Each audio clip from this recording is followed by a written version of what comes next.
Many thanks to Bridgerton, and specifically Sarah L. Thompson, who wrote this episode, for the full-on rom-com goodness we're getting here. Nicola Coughlan is nailing the comedy, no surprise for our dairy girl, but it still must be said. And Luke Newtown is nailing the art of the swoon. And I simply cannot wait until Colin and Pin are nailing each other. Of course, we are well aware from seasons past that the anticipation is part of the fun. Sure, we're only 2 episodes deep, but thus far this season is really bringing it in terms of carefully pushing our leads closer and closer to the moment we all know they're headed for, of letting us see the wheels turning in Colin's head as he slowly starts to see Penelope in a different way. Newton especially has a tall order to fill at this point in the story. Although TV Colin and Penelope's storyline is played out much differently from the book version, the TV version has much more urgency, and having Colin mentor Penelope was such a smart move. We're still getting some iconic book moments that stay true to the heart of fan-favorite scenes even if the details have changed.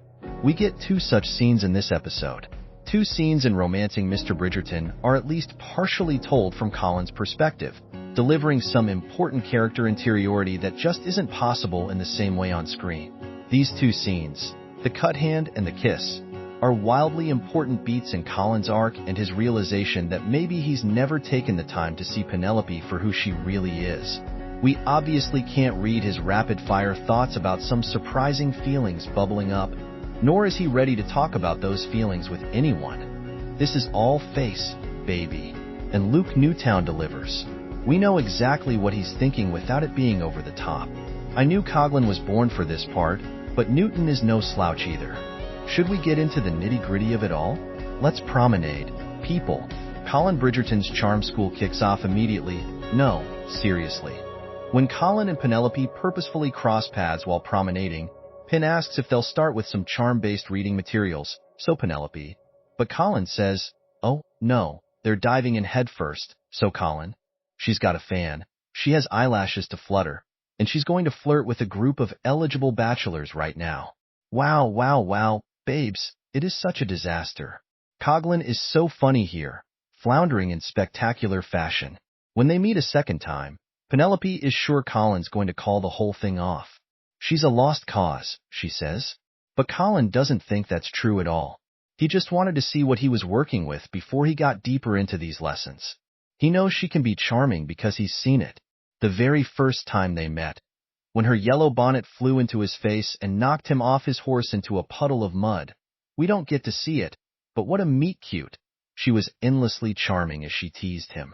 It's very sweet that he recalls this whole thing, and while it's clear Penelope has come to grips with needing to move on from her unrequited crush, you know it feels good for her to hear this.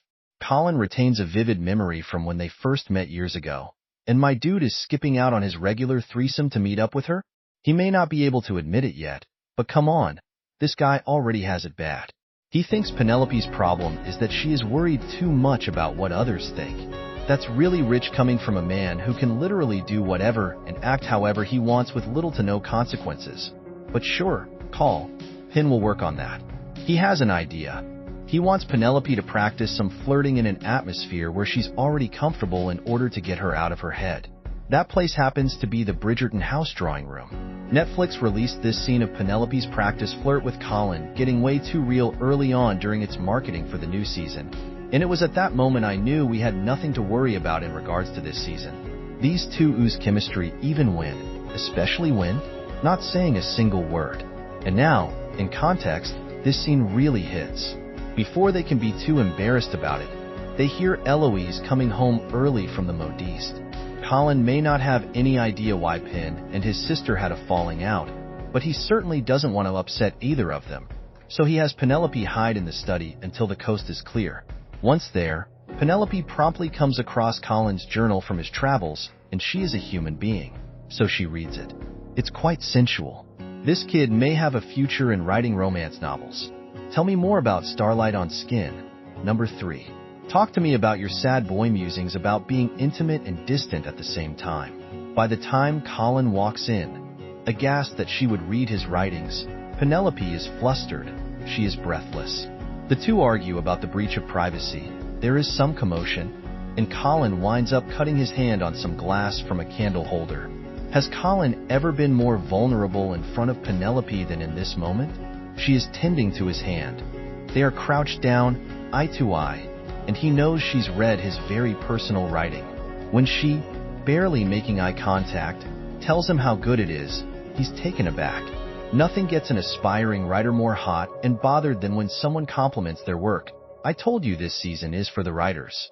You see it in his face. He is taking in Penelope anew. He is noticing things he's never noticed before. Once again, these two break their little spell like the good rom-com characters they are, realizing they are on the brink of having to be real with each other. Penelope is off. Of course, she doesn't get out of the house without accidentally running into Eloise. This becomes a point of contention later, when Colin and Eloise are in the same carriage on the way to that evening's ball.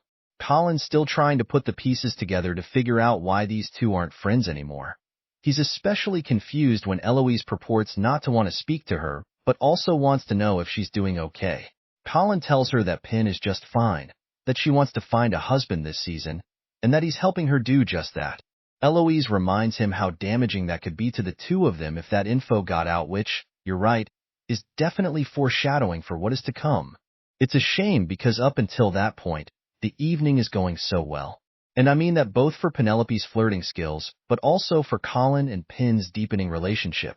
Neither has to try to be charming around the other. They are just themselves, and it is so lovely to see. But things turn sour when Eloise blabs about Colin helping Pin to Cressida, and another one of the ladies nearby hears it.